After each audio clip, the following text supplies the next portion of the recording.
60 வயசு கழுவியா இருந்தாலும் ஓகே, 70 வயசு கழுவியா இருந்தாலும் ஓகே. அல்ல 7 மாச குழந்தைய கூட ஒருத்தன் கற்பழிக்கிறான்னா இவனோட வக்ரம் எங்க இருக்கு? வீட்டுல ஒரு அக்கா தங்கச்சி இருக்கும்போது, பெண்ணு இருக்கும்போது அந்த பெண்ணுக்கு என்ன மரியாதையை வந்து நீ கொடுக்குறியோ அதே மாதிரிதான் இப்போ சமூகத்துல இருக்கிற ஒரு பெண்ணுக்கு நீ மரியாதை கொடுக்கணும்னு அப்பா அம்மா நிச்சயமா கத்துக் கொடுக்கணும். ஒரு 7 மாச குழந்தையோ 7 வயசு குழந்தையோ இந்த குழந்தைய பார்க்கும்போது அவன் மனசுல பாலியல் இதுவான வக்ரம் வருதுன்னா அது என்ன வகையான இது? அவன் தன் சொந்த நாட்டுக்காக, தன் சொந்த நாட்டு மக்களுக்கு எதையெல்லாம் பார்க்கலாம், எதையெல்லாம் பார்க்க கூடாதுன்னு ஒரு சென்சார் வச்சிருக்கான். அப்படிதான் வரும். ஆனா இந்தியா எப்படி இருக்குன்னா, உலகத்தோட கழிச்சடிகளை இங்க கொட்டலாம். அவங்க போனோட போயிட்டு ரூம கதவை சாத்தினாங்கன்னா அப்பா அம்மாவுக்கு பயமா இருக்கு. ஏன்னா அப்பா அம்மாவுக்கு தெரியும் எவ்வளவு அதுல வந்து ஆபத்து இருக்குன்னு தெரியும்.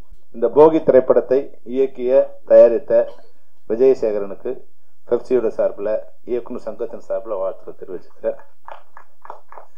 உண்மையாவே வந்து பேரர் சொன்ன மாதிரி நான் கேட்டேன், நேற்று படம் போலாம்னு சொல்லும்போது எப்படி படம்லாம் எப்படி இருக்குன்னா, இப்போ 11 படம் வந்திருந்தா கூட 3 படம் ரொம்ப நல்லா இருக்கு சார். சரண்டரும் போகியும் அக்யூஸ்டும் நல்லா இருக்கு. முதல் பக்கம் நல்லா இருக்கு, கலெக்ஷன் இல்லை, பட் முதல் பக்கம் ரிப்போர்ட் நல்லா இருக்கு அப்படின்னு. அப்படியே போகி யார் படம்னு கேட்டப்பதான் நம்ம விஜயசேகரன் படம் எனக்கு சொல்லவே இல்லையே அப்படின்னு சொல்லி நேற்று ஒரு வேற படம் பார்க்கலாம் நினைச்சேன்.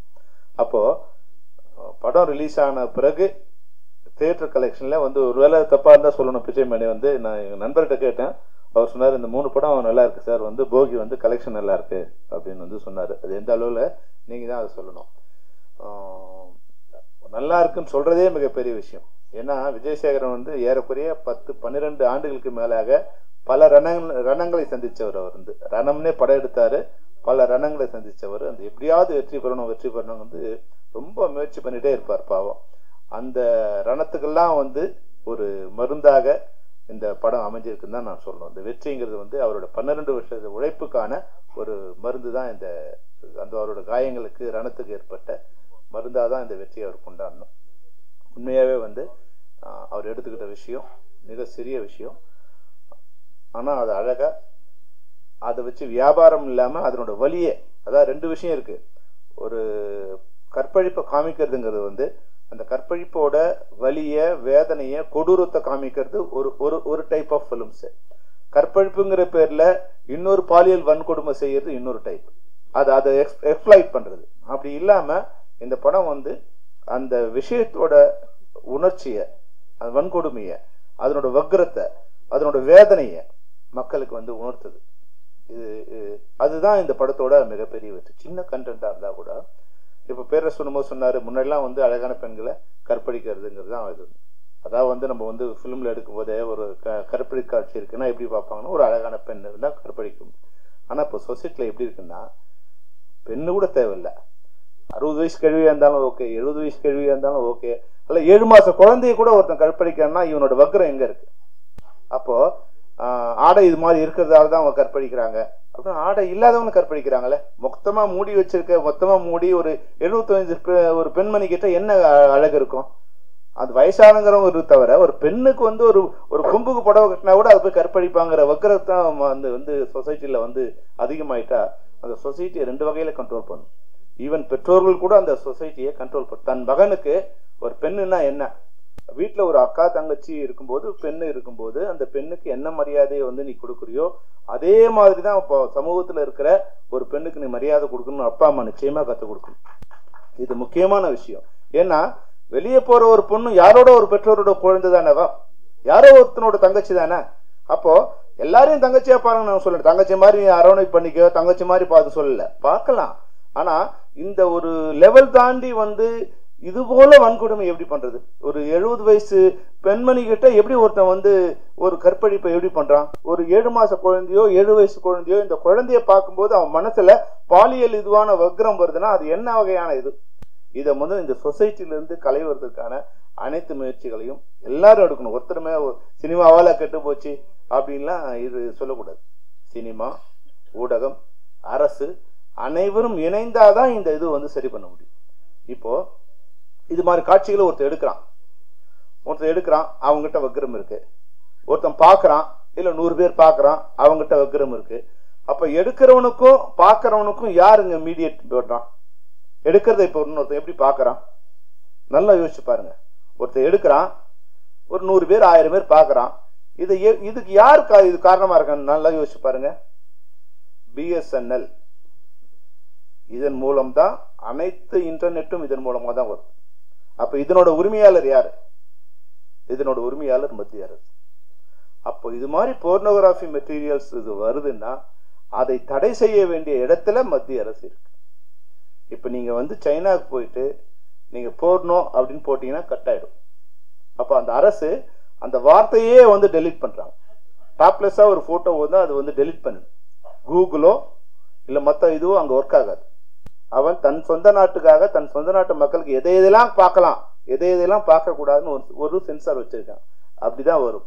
ஆனா இந்தியா எப்படி இருக்குன்னா உலகத்தோட கழிச்செடிகளை இங்க கொட்டலாம், எதை ஒன்னாலும் இங்க வந்து கொட்டலாம்.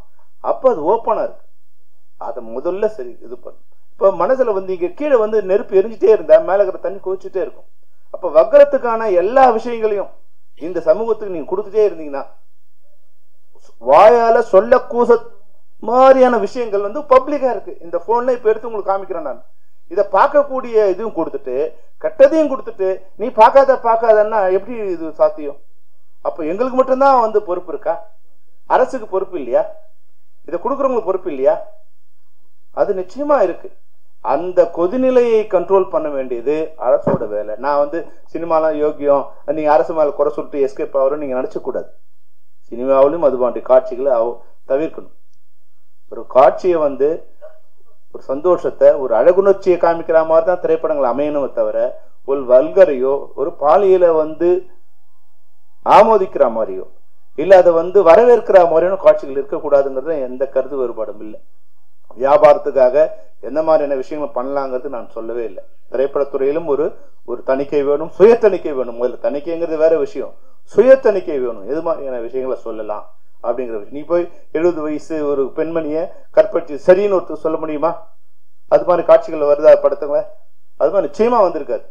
எவ்வளவு மோசமான படத்துலயும் இது மாதிரி மோசமான கண்டென்ட் இருக்காது. அதனால எங்களோட பார்ட் இருந்தா அதை நாங்கள் சரி செய்து கொள்கிறோம். ஆனா இதனுடைய பெரும்பான்மையான பங்கு இது அரசு கிட்ட தான் இருக்குன்னு நான் நினைக்கிறேன். இன்னைக்கு ஏறக்குறைய 10,000க்கும் அதிகமான சைட் இருக்கு. 10,000க்கும் அதிகமான சைட் இருக்கு. 24 மணி நேரம் போர்னோகிராஃபி வந்துன்னே இருக்கு. இப்பெல்லாம் நான் ஏற்கனவே நிறைய தடவை சொல்லியிருக்கேன். முன்னாடிலாம் வந்து குழந்தைங்க வீட்டை விட்டு வெளியே போனா அப்பா அம்மா பயப்படணும். ஐயோ குழந்தைய காணுமேன்னு பயப்படணும். ஆனா இப்ப குழந்தைங்க ரூமுக்குள்ள போய் கதவை சால் போட்டா பயப்பட வேண்டியிருக்கு. அவங்க போனோட போயிட்டு ரூம கதவை சாத்தினாங்கன்னா அப்பா அம்மாவுக்கு பயமா இருக்கு. ஏன்னா அப்பா அம்மாவுக்கு தெரியும் எவ்வளவு அதுல வந்து ஆபத்து இருக்குன்னு தெரியும். அப்ப அந்த ஆபத்துகளை சரி செய்ய வேண்டிய இடத்துல யாரு இருக்காங்களோ அவங்க சரி செய்யும். அது நிச்சயமா இந்த படத்தின் மூலமாக என்னெல்லாம் கொடுமை இருக்கு நாங்க காமிச்சிடுறோம். இந்த கொடுமைய இது புதுசானது இல்லை. ஏற்கனவே பல்வேறு விஷயங்கள்ல பல்வேறு ஆர்டிஸ்ட் வரும்போது இது மாதிரி நடந்திருக்குன்னு வந்து சில பேர் அதை வியாபாரம் பண்ணிருக்காங்க. அது யூடியூப்ல வந்து கொஞ்சம் பேர் அது வியாபாரமாய் அவங்கள பண்ணாங்க இவங்கள பண்ணாங்க அப்படின்னு பிணத்தை கூட புணரக்கூடிய காம வெயின்குள்ள நாடு அப்படிங்கிற ஒரு நிலை போய் அதை ஒருத்தர் வியாபாரமா பண்ணக்கூடிய இடத்துல கூட வந்துட்டோங்கிற ஒரு அடுத்த லெவலுக்கு கூட இந்த நாடு போயிடுச்சுங்கிற போது நிச்சயமா அதை சரி செய்ய இடத்துல திரைப்படம் துறையும் இருக்கு, அரசும் இருக்கு, மக்களும் இருக்காங்க. அதுக்கு ஒரு விழிப்புணர்ச்சியா இந்த திரைப்படம் அமைஞ்சிருக்கு. விஜயசேகரன் வந்து அவருடைய கருத்துக்களை ரொம்ப சொன்னாரு, வேதனையை சொன்னார். ஏன்னா விஜயசேகர் வந்து எப்பவுமே வந்து ஒரு ரௌத்திரமான ஒரு நபர். அவர் வந்து அந்த எப்படி வந்து போகி திரைப்படத்துல கெட்டவைகளை போட்டு எரிச்சாரோ அது மாதிரி கெட்டவைகளுக்காக எதிர்த்து போராடக்கூடிய அவர் எந்த நிலையில இருந்தாலும், ரொம்ப சிரமமான நிலையில் இருந்தாலும் நல்ல நிலையில் இருந்தாலும் அதை எதிர்த்து போராடிட்டே இருக்கக்கூடிய. அதனாலதான் இன்னைக்கு அவரோட வார்த்தை வந்து எனக்கு வந்துடுச்சு. ஆனா இங்க இருக்கிற எல்லா இயக்குனரோட வாழ்க்கைங்கிறது நிச்சயமா வந்து அதை சரி பண்ண வேண்டிய இடத்துல யார் இருக்காங்கன்னா இப்ப வந்து தயாரிப்பாளர் தான் இருக்காங்க. இன்னைக்கு வந்து ஏறக்குறைய 250 திரைப்படங்கள் இன்னைக்கு தயாரிக்கப்படுது. இதுல 10 திரைப்படங்கள்ல இருந்து 20 திரைப்படங்கள் வந்து பெரிய நடிகர்கள் அவங்க வந்து கார்பரேட் கம்பெனியோ இல்ல அவங்கள சொந்தம் பண்ணிக்கிறாங்க. மீதி இருக்கிற 225 திரைப்படங்களை உருவாக்குபவர்கள் இங்க இருக்கிற உதவி இயக்குனர்களும் மேனேஜரும் தான். இவங்க தான் ஊரா போய் யாரோ தேடி அவங்கள கரெக்ட் பண்ணி ஏமாத்தி பொய் சொல்லி கொண்டு வராங்க. ஏமாத்து அவங்களை நாசமாக்குறதுக்காக பொய் சொல்லல, எப்படியாவது கொண்டு வந்துடலாம இவனுக்கு ஒரு நம்பிக்கை. இந்த படம் வந்து இப்ப போகி இருக்கு, போகி மாதிரி ஓடினா கூட போதும்னு நினைக்கிற மாதிரி இருக்கு. அப்போ அது மாதிரி அவங்களை சரி பண்ணி கொண்டு வராங்க. அப்ப இவங்க தான் இன்னைக்கு இண்டஸ்ட்ரி, இவங்களை நம்பிதான் இன்னைக்கு பெப்சியே இருக்கு. அவங்க வந்து ஒரு 30% நம்மளை ஃபீட் பண்ணாங்கன்னா இந்த 229 திரைப்படம் தான் இன்னைக்கு 25,000 தொழிலாளர்களை காப்பாத்துறது. இது மாதிரி நம்ம விஜயசேகர் மாதிரியான தயாரிப்பாளர்கள் தான் எங்களை காப்பாத்துறாங்க. அப்ப அவங்கள காப்பாற்ற வேண்டிய இல்ல அவங்கள பத்தி கவலைப்பட வேண்டிய ஒரு இடத்துல நாங்க இருக்கோம். அதனாலதான் இந்த கன்சர்ன் தவிர ஐயோ அவர் வாழ்ந்தார் பெரிய ஆளுகள் பார்த்து ஒரு பொறாமையோ இல்ல அவங்கள பார்த்து வைத்தறிச்சலோ இல்ல.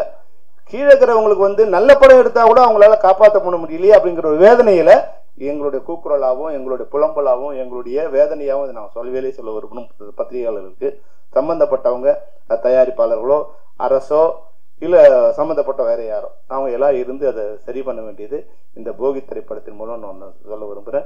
போகி திரைப்படம் வழக்கமா எங்க மெம்பர்களுக்கு அதை ஷோவா தான் ரிலீஸ் பண்ணுவோம். ஆனா ஏற்கனவே அது வெற்றி படமா இருக்கிறதால அது வெற்றி விழாவே இது வச்சுக்கலான்னு நான் விஜயசேகர்கிட்ட சொன்னேன். என்ன படம் 3 நாள் வரைக்கும் ஃபுல்லா போகுதுங்கிற அளவுக்கு அதுவே ஒரு வெற்றி தான். முன்னாடி 100 நாள் ஓடினாதான் எங்களுக்கு வெற்றி. ஆனா இன்னைக்கு படம் 3 நாள் படம் ரிலீஸ் ஆனா ஒரு வெற்றி, படம் 2வது நாள் ஷோ இருந்தா மிகப்பெரிய வெற்றி, 3 நாள் சரி வெள்ளி சனி ஞாயிறு தாண்டிடுச்சுன்னா அது மிக மிக பிரம்மாண்டமான வெற்றி. அப்போ இந்த வகையில போகி திரைப்படம் பிரம்மாண்டமான வெற்றி அடைந்திருக்கு தான் சொல்லணும். 3வது நாளை தொடர்ந்து 4வது நாளும் திரையரங்குல அந்த படம் ஓடிக்கிட்டு இருக்கு. இந்த வெற்றி அளித்த ரசிகர்களுக்கும் அதுக்கு உதவியா இருந்த பத்திரிகையாளருக்கும் இந்த நேரத்தில் நன்றி தெரிவித்துக் கொண்டு பிச்சைமணி அவர்களுக்கும் இது போல நிறைய படங்கள் இருக்கு, நீங்க ஒரு தடவை பார்த்து அந்த படங்கள் திரையரங்கு வரத்துக்கு நீங்க உதவி செய்ய வேண்டும். நீங்க நல்லா இருந்தாதான் எங்க இது மாதிரியான திரைப்படம், ஏன்னா நீங்க படம் பார்த்து அந்த படத்தை ரிலீஸ் பண்ணிருக்கீங்க. அந்த வகையில உங்களுக்கு நன்றி. உங்களை போன்ற பச்சைமணி மாதிரி இதில் நிறைய பேர் இருப்பாங்க. எப்படி ஒரு நல்ல திரைப்படத்துக்கு நீங்க கண்டுபிடித்தீங்களோ அது மாதிரி உங்களை மாதிரி இருக்கிற டிஸ்ட்ரிபியூட்டர்ஸ் கூட எங்க யூனியனுக்கு நீங்க இன்ட்ரடியூஸ் பண்ணீங்கன்னா அவங்களுக்கு இது மாதிரி 100 படங்கள் எங்க கிட்ட இருக்கு. போகி மாதிரி வெளியே வர சிரமப்படுற மிக நல்ல திரைப்படங்கள் 100 படங்கள் இருக்கு. அந்த திரைப்படங்களும் வெளியே வரத்துக்கு நீங்க உதவி பண்ணணும் கூறிக்கொண்டு இந்த நேரத்தில் இங்கு வந்திருக்க உங்கள் அனைவருக்கும் எங்களுடைய நன்றியை தெரிவித்துக் கொண்டு விடைபெறுகிறேன். நன்றி, வணக்கம்.